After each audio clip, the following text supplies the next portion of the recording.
Praise the Lord, hallelujah. കർത്താവിൻ്റെ പരിശുദ്ധമായ നാമം ഈ സമയം വാഴ്ത്തപ്പെടുമാറാകട്ടെ. ട്രിനിറ്റി ഇൻ്റർനാഷണൽ പ്രയർ മിനിസ്ട്രി എന്ന ഫേസ്ബുക്ക് ഗ്രൂപ്പിൽ കൂടി ദൈവവചനം ചിന്തിക്കുവാൻ, പഠിക്കുവാൻ കർത്താവ് ഒരുക്കുന്ന നല്ല അവസരങ്ങൾക്കായി സ്തോത്രം ചെയ്യുന്നു.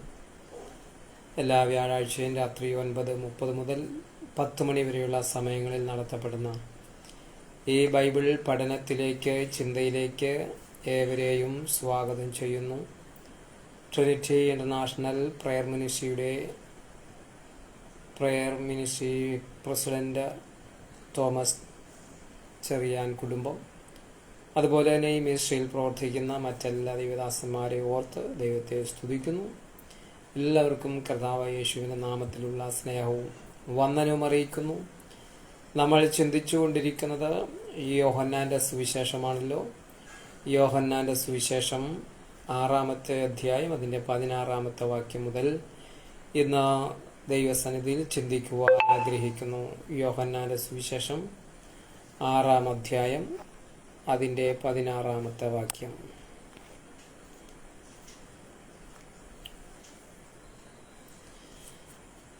സന്ധ്യയായപ്പോൾ ശിഷ്യന്മാർ കടപ്പുറത്തേക്കിറങ്ങി വഞ്ചിയിൽ കയറി കടലിനക്കരെ കവർന്നഹൂമിലേക്ക് യാത്രയായി. ഇരുട്ടായ ശേഷവും യേശു അവരുടെ അടുക്കൽ എത്തിയിരുന്നില്ല. സ്വർഗസ്ഥ പിതാവേ, ഈ നല്ല നിമിഷത്തിനായി സ്തോത്രം. വീണ്ടും ദൈവവചനവുമായി കർത്താവിൻ്റെ സന്നിധിയിൽ അടുത്തു വരുവാൻ സർവശക്തനായ ദൈവം ഒരുക്കിയ നല്ല അവസരങ്ങൾക്കായി സ്തോത്രം ചെയ്യുന്നു. ഈ രാത്രിയിൽ, ഈ സമയം ദൈവം ചിന്തിക്കുന്ന കർത്താവെ, ഞങ്ങളുടെ ജീവിതത്തിൽ കർത്താവിൻ്റെ പ്രവൃത്തി വെളിപ്പെടുത്തണമേ. ആരെങ്കിലും എന്നെ ശ്രദ്ധിക്കുന്നു എങ്കിൽ, ഭാരത്തോടെ പ്രയാസത്തോടെ ആയിരിക്കുന്നുവെങ്കിൽ, പിതാവെ, അവിടുത്തെ അത്ഭുതമാർന്ന സാന്നിധ്യം അയച്ച വിടുതലും സൗഖ്യവും ആശ്വാസവും കൽപ്പിക്കണമേ. ദൈവവചന ചിന്തകൾ ഞങ്ങളുടെ ആത്മീക ജീവിതത്തിൽ അനുഗ്രഹത്തിന് കാരണമായി തീരുവാൻ സ്വർഗം ഇടയാക്കണമെന്ന് പ്രാർത്ഥിക്കുന്നു. ദൈവകരങ്ങളിൽ ഏൽപ്പിക്കുന്നു. യേശു കർത്താവിൻ നാമത്തിൽ കേൾക്കണം പിതാവേ, ആമേൻ. Praise the Lord. കർത്താവിൻ്റെ പരിശുദ്ധമായ നാമം വീണ്ടും ഒരിക്കൽ കൂടെ വാഴ്ത്തപ്പെടട്ടെ. യോഹന്നാന്റെ സുവിശേഷം 6-ാമത്തെ അധ്യായം അതിൻ്റെ 16-ാമത്തെ വാക്യമാണ് നമ്മൾ വായിച്ചത്. സന്ധ്യയായപ്പോൾ ശിഷ്യന്മാർ കടൽപ്പുറത്തേക്കിറങ്ങി വഞ്ചിയിൽ കയറി കടലിനക്കരെ കവർന്നഹൂമിലേക്ക് യാത്രയായി. ഇരുട്ടായ ശേഷവും യേശു അവരുടെ അടുക്കൽ എത്തിയിരുന്നില്ല. കൊടുങ്കാറ്റടിക്കയാൽ കടൽ കോപിച്ചു. അവർ 7 കിലോമീറ്റർ ദൂരത്തോളം തണ്ടു വലിച്ച ശേഷം യേശു കടലിന്മേൽ നടന്ന് വഞ്ചിയോട് സമീപിക്കുന്നത് കണ്ടു പേടിച്ചു എന്നവിടെ രേഖപ്പെടുത്തുകയാണ്. യോഹന്നാന്റെ സുവിശേഷം 6-ാം അധ്യായം അതിൻ്റെ 1 മുതലുള്ള വാക്യങ്ങൾ വായിക്കുമ്പോൾ 5000 പേരെ കർത്താവ് പോഷിപ്പിച്ചതിന് ശേഷം യേശു തനിച്ച് പ്രാർത്ഥിക്കുവാനായിട്ട് മലയിലേക്ക് കയറിപ്പോകുകയും ശിഷ്യന്മാരെ കവർന്നഹൂമിലേക്ക് അയക്കുന്നതും നമുക്ക് കാണാൻ കഴിയുന്നു. അങ്ങനെ യേശു മലയിലേക്ക് പ്രാർത്ഥിക്കാൻ കടന്നു പോയപ്പോൾ ശിഷ്യന്മാരെന്ത് ചെയ്തു? വഞ്ചിയിൽ കയറി കടലിനക്കരെയുള്ള കവർന്നഹൂമിലേക്ക് പോയി. അവരുടെ യാത്രയിൽ അവർ ഒറ്റയ്ക്കായിരുന്നു.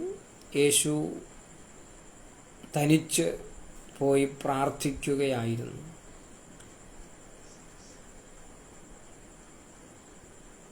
ഒത്തിരി സമയം കഴിഞ്ഞിട്ടും എന്ത് ചെയ്തില്ല? യേശു വന്നില്ല.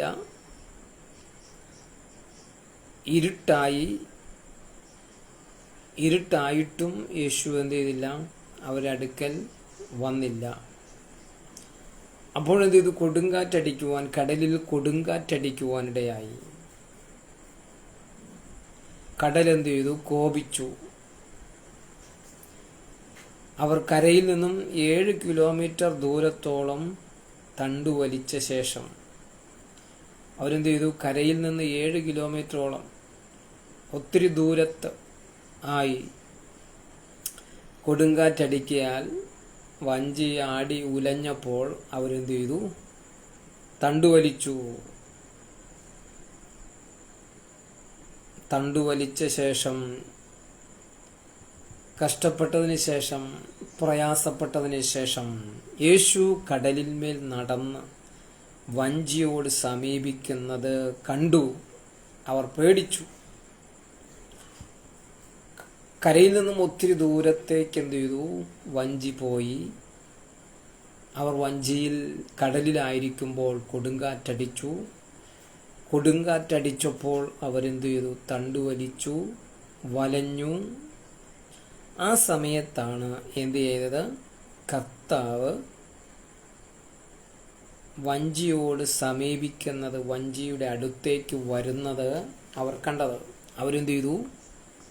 ആ രാത്രിയിൽ ഒരു വ്യക്തി വഞ്ചി ഇല്ലാതെ എന്ത് ചെയ്യുന്നു? കടലിന്മീതെ കൂടെ നടന്ന് വരുന്നു. ശിഷ്യന്മാർ അത് കണ്ടപ്പോൾ എന്ത് ചെയ്തു? ഭയപ്പെട്ടു. ഇതുവരെയും അവരുടെ ജീവിതത്തിൽ അങ്ങനെ ഒരു അത്ഭുതം അവർ കണ്ടിട്ടില്ല. ഒരു മനുഷ്യൻ കടലിൻ്റെ മീതെ, വെള്ളത്തിന്മീതെ നടക്കുന്നത് അവരുടെ ജീവിതത്തിൽ അവർ കണ്ടിട്ടില്ല. ശാസ്ത്രവാദികളും യുക്തിവാദികളും കടലിൽ കൂടെ നടക്കുന്നത് വലിയ അത്ഭുതമൊന്നും അല്ല എന്ന് പറയാറുണ്ട്. ചിലർ നടന്ന് കാണിച്ചു എന്നൊക്കെ പറയാറുണ്ട്. കണ്ടിട്ടില്ല. എന്നാൽ വെള്ളത്തിൽ നീന്തും, വെള്ളത്തിൽ പൊങ്ങിക്കിടക്കുവാനൊക്കെ കഴിയും. പക്ഷേ നടക്കുന്നത് ഇതുവരെയും കണ്ടിട്ടില്ല. എന്നാൽ യേശു എന്ത് ചെയ്തു? വഞ്ചിയില്ല, ഒന്നുമില്ല, കടലിൻ്റെ മീതെ എന്ത് ചെയ്തു? അവൻ നടന്ന് ശിഷ്യന്മാരുടെ അടുക്കലെത്തിയപ്പോൾ അവരെന്ത് ചെയ്തു? ഭയപ്പെട്ടു പോകുവാനിടയായി തോന്നുന്നു. വേറൊരു ഭാഗത്ത് ഇങ്ങനെയാണ് പറയുന്നത്, ഭൂതമെന്ന് എന്ത് ചെയ്തു? അവർ പറഞ്ഞ് പേടിച്ചു. അപ്പോൾ കർത്താവ് പറയുന്നു, പേടിക്കണ്ട, ഞാനാകുന്നു എന്ന് പറഞ്ഞു. അവൻ അവരോട്, ഞാൻ ആകുന്നു, പേടിക്കണ്ട എന്ന് പറഞ്ഞു. സ്തോത്രം. മറ്റൊരു സന്ദർഭത്തിൽ ശിഷ്യന്മാരും യേശുവും കടൽ യാത്ര ചെയ്യുമ്പോൾ യേശു വഞ്ചിയുടെ അമരത്തിരുന്ന് ഉറങ്ങുകയാലും കാറ്റ് അടിക്കുകയാലും വഞ്ചി ഉലഞ്ഞപ്പോൾ ശിഷ്യന്മാർ ചോദിച്ചു, ഗുരു, ഞങ്ങൾ നശിച്ചു പോകുന്നതിൽ നിനക്ക് വിചാരമില്ലയോ എന്ന് ചോദിച്ചു. യേശു എഴുന്നേറ്റ് എന്ത് ചെയ്തു? കാറ്റിനെയും കടലിനെയും ശാസിച്ചപ്പോൾ ശാന്തത വന്നു. ഇവിടെ ശിഷ്യന്മാർ എന്ത് ചെയ്യുകയാണ്? തനിച്ചാണ് പോകുന്നത്. കരയിൽ നിന്നും ഒത്തിരി ദൂരത്തായി അവർ പ്രതീക്ഷിക്കാത്ത അനുഭവങ്ങൾ വഞ്ചിക്ക് നേരെ ആഞ്ഞടിക്കുവാനിടയായി തീർന്നു. ക്രിസ്തീയ ജീവിതം സുഖസുന്ദര ജീവിതമാണെന്ന് ധരിച്ചു മുന്നോട്ട് ഇറങ്ങുന്നവരുണ്ട്. എന്നാൽ ക്രിസ്തീയ ജീവിതത്തിലേക്ക് ഇറങ്ങി കാലെടുത്ത് വയ്ക്കുമ്പോൾ ചിലപ്പോൾ ശക്തമായിരിക്കുന്ന പ്രതികൂലങ്ങളും പ്രതിസന്ധികളും ജീവിതത്തിൽ ആഞ്ഞടിക്കുവാൻ സാധ്യതയുണ്ട്. എന്നാൽ ഏതെല്ലാം പ്രയാസങ്ങളും പ്രതികൂലങ്ങളും പ്രതിസന്ധികളും വന്നാൽ കർത്താവിന് പറയാനുള്ള ഒരൊറ്റ കാര്യം, പേടിക്കണ്ട, ഞാനാണ്, പേടിക്കണ്ട എന്നാണ്. ഭയപ്പെടേണ്ട എന്ന വാക്ക് കർത്താവിൽ നിന്ന് നമുക്ക് കേൾക്കാൻ കഴിയും. സ്തോത്രം. ഇവിടെ അവരെന്ത് ചെയ്തു? അവർ ഭയപ്പെട്ടു. കർത്താവിനോട് പറയുന്നു, ഞാനാകുന്നു, പേടിക്കേണ്ട എന്ന് പറഞ്ഞു. അവർ അവനെ വഞ്ചിയിൽ കയറ്റുവാനിച്ച് ചുടനെ വഞ്ചി അവർ പോകേണ്ട ദേശത്ത് എന്ത് ചെയ്തു? എത്തിച്ചേർന്നു. യേശു ആ വഞ്ചിയിൽ കയറി.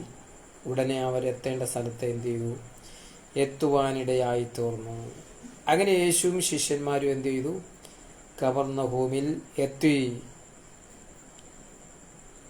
ആ കടൽ യാത്രയിൽ ഭാരങ്ങളും പ്രയാസങ്ങളും അവരുടെ ജീവിതത്തിൽ ഉണ്ടായിരുന്നുവെങ്കിലും കടൽ അവരെ ഇല്ലാതാക്കുവാൻ തുനിഞ്ഞുവെങ്കിലും കർത്താവ് എന്ത് ചെയ്തു? തക്ക സമയത്ത് എന്ത് ചെയ്തു? കടന്നു വരുവാനും അവരെ ആശ്വസിപ്പിക്കുവാനും ധൈര്യം പകരുവാനും ഇടയായി തോന്നുന്നു.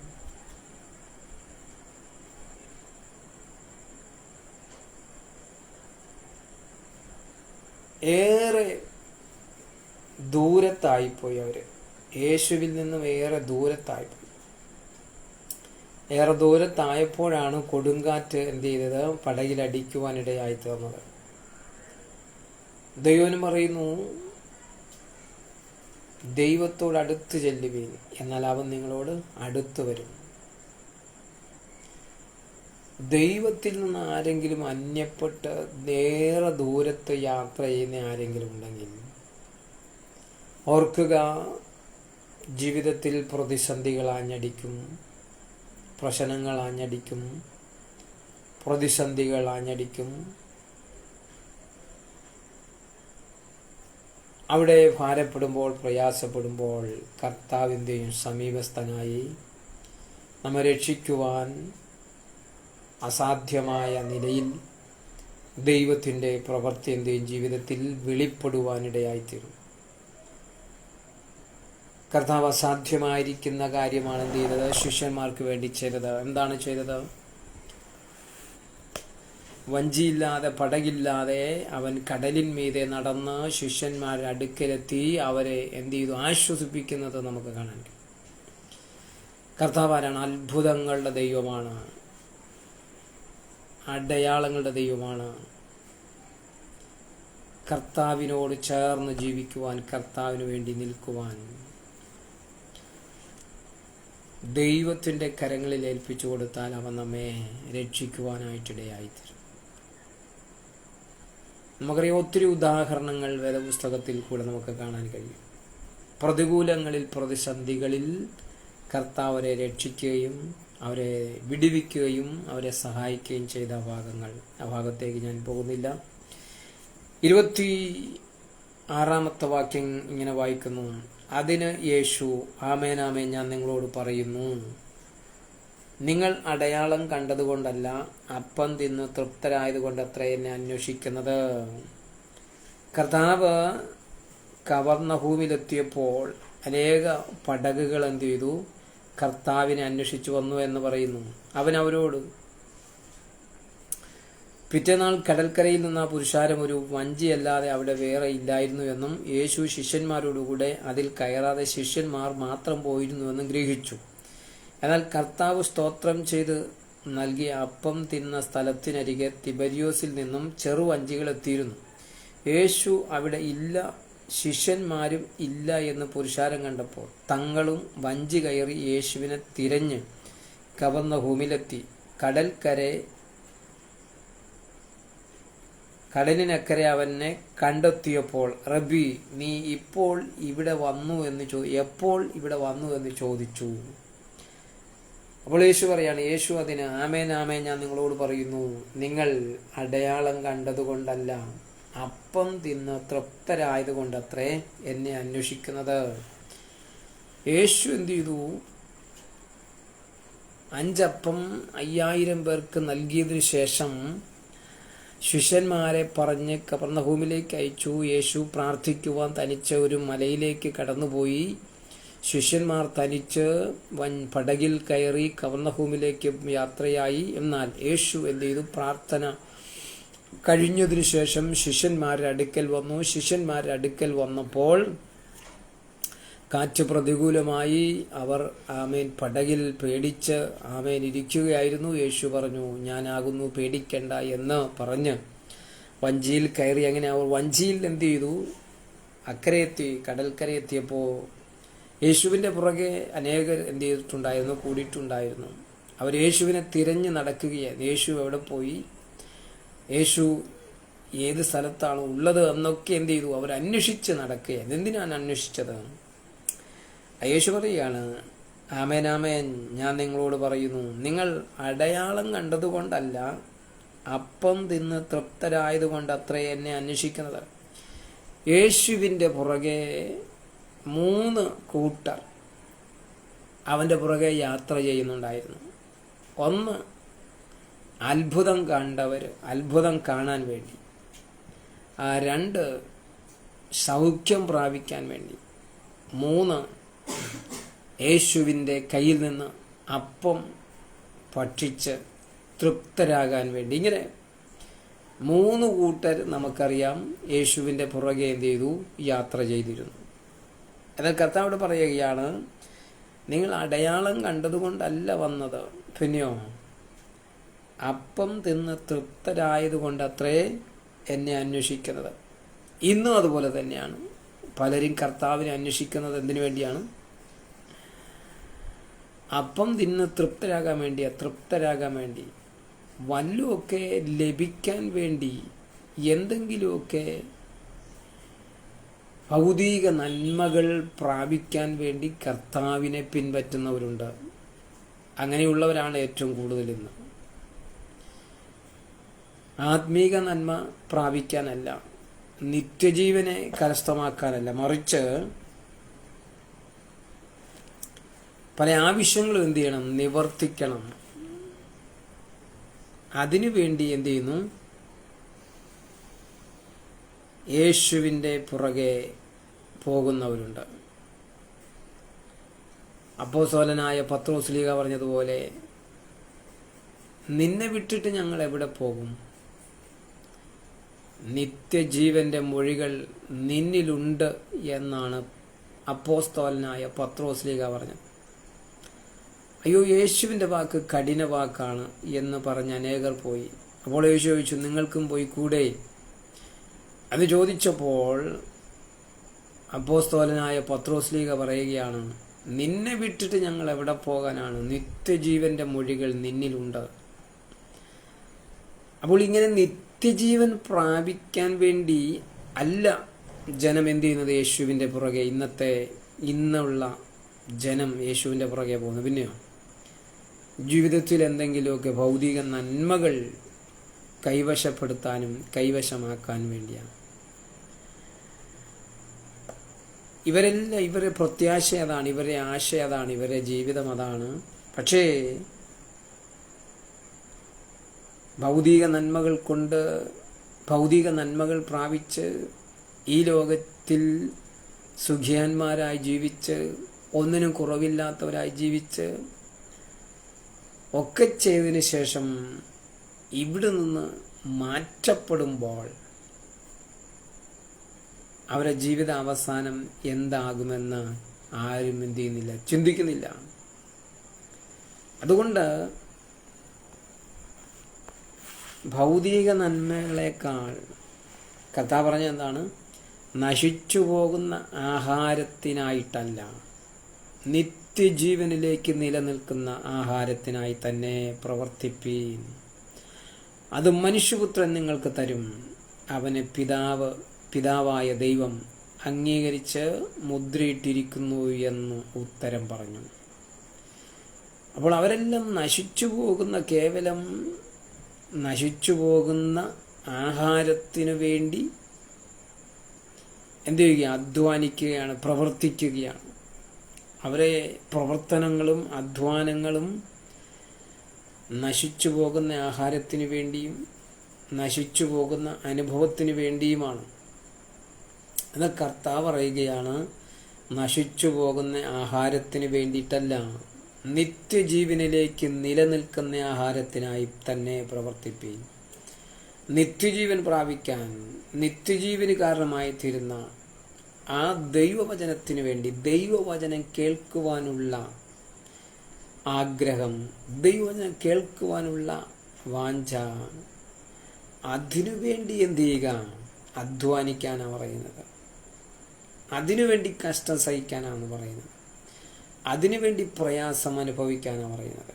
എത്ര എന്ത് വില കൊടുത്തും ദൈവവചനം കേൾക്കുവാനുള്ള ഒരു വ്യഗ്രത.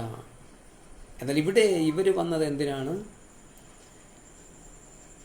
കേവലം നശിച്ചു പോകുന്ന ഭക്ഷണ പദാർത്ഥങ്ങൾ കഴിച്ച് യേശുവിൻ്റെ കൂടെ നടന്ന് അത്ഭുതങ്ങളൊക്കെ കണ്ട് അങ്ങ് പോകുന്ന ഒരനുഭവമായിരുന്നു. എന്നാൽ കർത്താവ് അവരോട് പറയുകയാണ്, നശിച്ചു പോകുന്ന ആഹാരത്തിനായിട്ടല്ല, നിത്യജീവനിലേക്ക് നിലനിൽക്കുന്ന ആഹാരത്തിനായി തന്നെ പ്രവർത്തിപ്പീൻ. അത് മനുഷ്യപുത്രൻ നിങ്ങൾക്ക് തരും, അത് കർത്താവ് നിങ്ങൾക്ക് തരും, അത് യേശു നിങ്ങൾക്ക് തരും. ഏത്? നിത്യജീവൻ പകരുന്ന ദൈവവചനം അവൻ നിങ്ങൾക്ക് തരും. അവനെ പിതാവായ ദൈവം അംഗീകരിച്ച് മുദ്രയിട്ടിരിക്കുന്നുവെന്ന് പറഞ്ഞു. അവർ അവനോട്, ദൈവത്തിന് ഹിതകരമായി ഞങ്ങൾ ചെയ്യേണ്ടുന്ന പ്രവർത്തികൾ എന്താണ് എന്ന് ചോദിച്ചു. അങ്ങനെയാണെങ്കിൽ ദൈവത്തിന് ഹിതകരമായിരിക്കുന്ന പ്രവൃത്തി എന്താണ്? നിത്യജീവൻ പ്രാപിക്കാൻ ഞങ്ങൾ എന്തു ചെയ്യണം? നിത്യജീവൻ പ്രാപിക്കാൻ എന്തെങ്കിലും പ്രവൃത്തി ചെയ്യണോ? ആ പ്രവൃത്തി എന്താണ് എന്നാണ് അവര് ആ കർത്താവിനോട് ചോദിക്കുന്നത്. നിത്യജീവൻ പ്രാപിക്കാൻ, സ്വർഗരാജ്യം പ്രാപിക്കാൻ, നിത്യതയിൽ പോകാൻ, സ്വർഗരാജ്യത്തിൽ പോകാൻ ഒരു പ്രവൃത്തിയും ചെയ്യേണ്ട ആവശ്യമില്ല. കർത്താവായ യേശുക്രിസ്തുവിലുള്ള വിശ്വാസം മാത്രമാണ്. വിശ്വാസത്താലാണ്, യേശുക്രിസ്തുവിലുള്ള വിശ്വാസത്താൽ മാത്രമാണ് നമുക്ക് നിത്യജീവൻ പ്രാപിക്കാൻ കഴിയുന്നത്, സ്വർഗരാജ്യത്തിൽ പോകാൻ കഴിയുന്നത്, നിത്യത കരസ്ഥമാക്കാൻ കഴിയുന്നത്. നിത്യത കരസ്ഥമാക്കണമെങ്കിൽ, സ്വർഗരാജ്യത്തിൽ പോകണമെങ്കിൽ മലകൾ കയറണ്ട, ദാനധർമ്മങ്ങൾ ചെയ്യണ്ട, ദൈവത്തിൽ വിശ്വസിക്കുക, ദൈവവചനം ഏറ്റെടുക്കുക. അവർ അവനോട് ചോദിക്കുക, ദൈവത്തിന് ഹിതകരമായി ഞങ്ങൾ ചെയ്യേണ്ടുന്ന പ്രവർത്തികൾ എന്താണ്? ദൈവം ഇഷ്ടപ്പെടുന്ന, ദൈവം ഞങ്ങളെ ഇഷ്ടപ്പെടുന്ന, ഞങ്ങൾക്ക് നിത്യജീവൻ തരുന്ന പ്രവൃത്തി ഞങ്ങൾ എന്താണ് ചെയ്യേണ്ടത് എന്നാണ് അവരവനോട് ചോദിക്കുന്നത്. യേശു അവരോട്, ദൈവത്തിന് പ്രസാദമുള്ള പ്രവൃത്തി അവൻ അയച്ചവനിൽ നിങ്ങൾ വിശ്വസിക്കുന്നതാകുന്നു എന്ന് ഉത്തരം പറഞ്ഞു. നിങ്ങൾ മറ്റൊന്നും ചെയ്യേണ്ട. പിന്നെ എന്താണ് ചെയ്യേണ്ടത്? അവനെ അയച്ചവനിൽ വിശ്വസിക്കുന്നതാകുന്നു. യഹൂദന്മാരോട് പറയുകയാണ്, യേശുവിൻ്റെ പുറകെ വന്നവരോട് പറയുകയാണ്, ദൈവത്തിന് പ്രസാദമുള്ള പ്രവൃത്തി എന്ന് പറയുന്നത് ദൈവമായ കർത്താവ് അയച്ചവനിൽ നിങ്ങൾ വിശ്വസിക്കുക എന്നുള്ളതാണ്. അതാണ് യഹൂദന്മാരെ സംബന്ധിച്ചിടത്തോളം അവർക്ക് ഏറ്റവും പ്രയാസമുള്ള കാര്യം. ദൈവം ഏകൻ എന്ന് വിശ്വസിക്കുന്ന യഹൂദന്മാർ ദൈവത്തിൻ്റെ അടുക്കൽ നിന്നും ഇറങ്ങി വന്നവൻ ആണ് യേശു എന്ന് പറഞ്ഞപ്പോൾ അവർക്ക് യേശുവിനെ അംഗീകരിക്കാൻ കഴിഞ്ഞില്ല. ഒരു രക്ഷകനെ ദൈവം വാഗ്ദത്തം ചെയ്തിട്ടുണ്ട്, പക്ഷേ അവർക്ക് ഈ യേശുവിനെ അംഗീകരിക്കാൻ കഴിഞ്ഞില്ല. ദാവീദിന്റെ സന്തതിയായി വന്നവനെ അവർക്ക് അംഗീകരിക്കാൻ കഴിഞ്ഞില്ല. ഏകദേശം 64 അധികം യേശുമാരെന്ത് ചെയ്തിട്ടുണ്ട്? യെരുശലേമിൽ വന്നിട്ടുണ്ടെന്നാണ് പറയുന്നത്. കള്ള ക്രിസ്തുക്കൾ. എന്നാൽ അവരെ ഒന്നും എന്ത് ചെയ്തില്ല? യഹൂദന്മാർ ക്രൂശിച്ചില്ല. എന്നാൽ യഥാർത്ഥ യേശു ലോകത്തിലേക്ക് വന്നപ്പോൾ അവനെ എന്ത് ചെയ്തു? അവർ പിടിച്ച് ക്രൂശിക്കുവാനിടയായിത്തോളും. ദൈവത്തിൻ്റെ പദ്ധതി. അപ്പോൾ ഇവിടെ കർത്താവ് പറയുകയാണ്, ദൈവത്തിന് പ്രസാദമുള്ള പ്രവൃത്തി എന്ന് പറയുന്നത് അവൻ അയച്ചവനിൽ വിശ്വസിക്കുന്നതാണ്, കർത്താവിൽ വിശ്വസിക്കുന്നതാണ്. എന്നാൽ യഹൂദന്മാർക്ക് യേശുവിൽ വിശ്വസിക്കാൻ കഴിഞ്ഞില്ല. യഹൂദന്മാരെന്ത് ചെയ്തു? യേശുവിനെ തള്ളിക്കളഞ്ഞു. വീണ്ടും അവർ കർത്താവിനോട് ചോദിക്കുകയാണ്, അവർ അവനോട്, ഞങ്ങൾ കണ്ട് നിന്നെ വിശ്വസിക്കേണ്ടതിന് നീ എന്ത് അടയാളം ചെയ്യുന്നു? യഹൂദന്മാരെ സംബന്ധിച്ചിടത്തോളം അവരടയാളം ആഗ്രഹിക്കുന്നു, അടയാളം കാണുവാൻ ആഗ്രഹിക്കുന്നു. ഞങ്ങൾ കണ്ട് നിന്നെ വിശ്വസിക്കേണ്ടതിന് നീ എന്ത് അടയാളമാണ് ചെയ്യുന്നത്, പ്രവർത്തിക്കുന്നത് എന്ന് ചോദിച്ചു. അടയാളം കണ്ടെങ്കിലേ അവരെന്ത് ചെയ്യത്തുള്ളൂ? അവർ വിശ്വസിക്കത്തുള്ളൂ. അതുകൊണ്ടാണ് കർത്താവ് പറഞ്ഞത്, കാണാതെ വിശ്വസിക്കുന്നവൻ ഭാഗ്യവാൻ. തോമസ് പറഞ്ഞു, ഞാൻ അവനെ കാണാതെയും അവൻ്റെ ആണിപ്പഴുതുള്ള കരത്തിൽ സ്പർശിക്കാതെയും ഞാൻ എന്ത് ചെയ്യത്തില്ല? യേശു ഉയർത്തെഴുന്നേറ്റു എന്ന് വിശ്വസിക്കത്തില്ല എന്ന് കർത്താവിന്റെ ശിഷ്യനായിരിക്കുന്ന തോമസ് ലീഗ പറഞ്ഞപ്പോൾ, യേശു തോമസ് ഉള്ള സമയത്ത് കടന്നു വന്നിട്ട് തോമസിനോട് പറയുന്നു, നിന്റെ വിരൽ എൻ്റെ വിലാപ്പുറത്തിടുക, എൻ്റെ കയ്യിൽ തൊടുക. അങ്ങനെ തോമസ് എന്ത് ചെയ്തു? കർത്താവിനെ കണ്ടു വിശ്വസിച്ചപ്പോൾ താൻ എൻ്റെ കർത്താവ് എൻ്റെ ദൈവമായുള്ളവയെന്ന് തോമസ് പറയുകയാണ്. അപ്പോഴാണ് കർത്താവ് പറയുന്നത്, കാണാതെ വിശ്വസിക്കുന്നവർ ഭാഗ്യവാന്മാർ. ഇവിടെ യഹൂദന്മാർ ചോദിക്കുക, നീ എന്ത് അടയാളമാണ് ചെയ്യുന്നത്?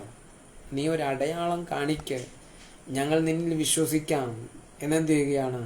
അവർ പറയുകയാണ്, നമ്മുടെ പിതാക്കന്മാർ മരുഭൂമിയിൽ മന്ന തിന്നു, അവർക്ക് തിന്നുവാൻ സ്വർഗത്തിൽ നിന്ന് അപ്പം കൊടുത്തു എന്ന് എഴുതിയിരിക്കുന്നുവല്ലോ എന്ന് പറഞ്ഞു. യേശു അവരോട്, ആമേൻ ആമേൻ ഞാൻ നിങ്ങളോട് പറയുന്നത്, സ്വർഗത്തിൽ നിന്നുള്ള അപ്പം മോശയല്ല നിങ്ങൾക്ക് തന്നത്, എൻ്റെ പിതാവത്രേ സ്വർഗത്തിൽ നിന്നുള്ള സാക്ഷാൽ അപ്പം നിങ്ങൾക്ക് തന്നത്. മോശയല്ല നിങ്ങൾക്ക് മരുഭൂമിയിൽ മന്ന തന്നത്, പിന്നെ ആരാണ്? എൻ്റെ പിതാവാണ് നിങ്ങൾക്ക് സാക്ഷാൽ അപ്പം തന്നത്. ദൈവത്തിൻ്റെ അപ്പമോ സ്വർഗത്തിൽ നിന്ന് ഇറങ്ങി വന്ന് ലോകത്തിന് ജീവൻ കൊടുക്കുന്നതാകുന്നു എന്ന് പറഞ്ഞു. അവർ അവനോട്, കർത്താവേ, ഈ അപ്പം എപ്പോഴും ഞങ്ങൾക്ക് തരണമേ എന്ന് പറഞ്ഞു. സ്വർഗത്തിൽ നിന്നും ഇറങ്ങി വന്ന് ലോകത്തിന് ജീവൻ കൊടുക്കുന്ന അപ്പമാണ് താനെന്ന് യേശു എന്ന് എന്ത് ചെയ്യുകയായിരുന്നു? അവരോട് പറയുകയായിരുന്നു. മോശ മരുഭൂമിയിൽ മന്ന കൊടുത്തു, സ്വർഗത്തിൽ നിന്നുള്ള അപ്പം എന്നാണ് ഇസ്രായേൽ പറയുന്നത്. എന്നാൽ യേശു പറയുകയാണ്, മോശയല്ല നിങ്ങൾക്ക് മരുഭൂമിയിൽ എന്ത് തന്നത്? മന്ന തന്നത്. അത് സ്വർഗത്തിലെ പിതാവാണ്. കർത്താവ് തന്നെ പറയുകയാണ്, ദൈവത്തിൻ്റെ അപ്പമോ സ്വർഗത്തിൽ നിന്നും ഇറങ്ങി വന്ന് ലോകത്തിന് ജീവനെ കൊടുക്കുന്നതാകുന്നു എന്ന് പറഞ്ഞു. സ്വർഗത്തിൽ നിന്നും ഇറങ്ങി വന്ന ജീവന്റെ അപ്പമാണ് യേശു ക്രിസ്തു. ഈ ജീവന്റെ അപ്പം ഭക്ഷിക്കുന്നവന് നിത്യജീവൻ പ്രാപിക്കുവാൻ കഴിയും. അതുകൊണ്ടാണ് കർത്താവ് പറഞ്ഞത്, നശിച്ചു പോകുന്ന ആഹാരത്തിനായിട്ടല്ല, നിത്യജീവനിലേക്ക് നിലനിൽക്കുന്ന ആഹാരത്തിനായി തന്നെ പ്രവർത്തിപ്പീൻ. ആരാണ് ജീവന്റെ അപ്പം? യേശുവാണ് ജീവന്റെ അപ്പം. ഏത് ജീവന്റെ? നിത്യജീവന്റെ അപ്പം. നിത്യജീവൻ പ്രാപിക്കാൻ യേശു ക്രിസ്തുവിൽ വിശ്വസിക്കുന്നവന് നിത്യജീവനുണ്ട്. യേശു ക്രിസ്തുവിൽ വിശ്വസിക്കാത്തവന് ന്യായവിധി വന്നു കഴിഞ്ഞു. അവനെ ദൈവം ന്യായം വിധിക്കുവാനിടയായിത്തീരും. അങ്ങനെയെങ്കിൽ പ്രിയമുള്ളവരെ, ഈ ന്യായവിധിയിൽ നിന്നും ഒഴിഞ്ഞു പോകുവാൻ ഒരൊറ്റ മാർഗമേ ഈ ലോകത്തിലുള്ളൂ. അത് കർത്താവായ യേശു ക്രിസ്തുവിൽ വിശ്വസിക്കുക എന്നുള്ളതാണ്. യേശു ക്രിസ്തുവിൽ വിശ്വസിച്ച് നിത്യജീവൻ കരസ്ഥമാക്കുവാൻ കർത്താവായ യേശു ക്രിസ്തു നമ്മെ എല്ലാവരെയും സഹായിക്കട്ടെ എന്ന് പ്രാർത്ഥിച്ചുകൊണ്ട് എൻ്റെ വാക്കുകളെ ഞാൻ ഇവിടെ നിർത്തുന്നു. ദൈവസ്നേഹ ഒരു വാക്ക് പ്രാർത്ഥിക്കാം. പരിശുദ്ധ പിതാവേ, നല്ല നിമിഷത്തിനായി സ്തോത്രം. ഈ രാത്രിയിലും ദൈവത്തിൻ്റെ മുമ്പാകെ ആയിരിക്കാൻ സ്വർഗം കൃപ ചെയ്തല്ലോ. ഈ ലൈവിൽ കൂടി എന്നെ ശ്രദ്ധിച്ച എല്ലാ പ്രിയപ്പെട്ടവരെയും ദൈവകരങ്ങൾ ഏൽപ്പിക്കുന്നു. ദൈവരെ സഹായിക്കണം, അനുഗ്രഹിക്കണമേ. ഈ വചനങ്ങൾ കേട്ടവരെയും കേൾക്കാൻ പോകുന്നവരെയും ദൈവം അനുഗ്രഹിക്കണം. നിത്യജീവന് വേണ്ടി അവരെ ദൈവം ഒരുക്കണമെന്ന് പ്രാർത്ഥിക്കുന്നു. ദൈവകരങ്ങൾ ഏൽപ്പിക്കുന്നു. യേശു കർത്താവിൻ നാമത്തിൽ കേൾക്കണം പിതാവേ. ആമേൻ. സ്തോത്രം.